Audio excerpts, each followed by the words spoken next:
আমরা হরজত শাহ আলী বগদাদিয়া মাজার শরীফ আসলাম।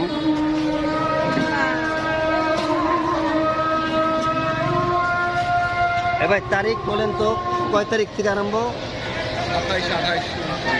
27, 28, 29 মে, 3 দিন ব্যাপী শাহ আলী বাবা উরুস মাহফিল। মঙ্গল, বুধ, বৃহস্পতিবার এই সাজানো হচ্ছে, আরো সাজাবে, লাইটিং জ্বলবে।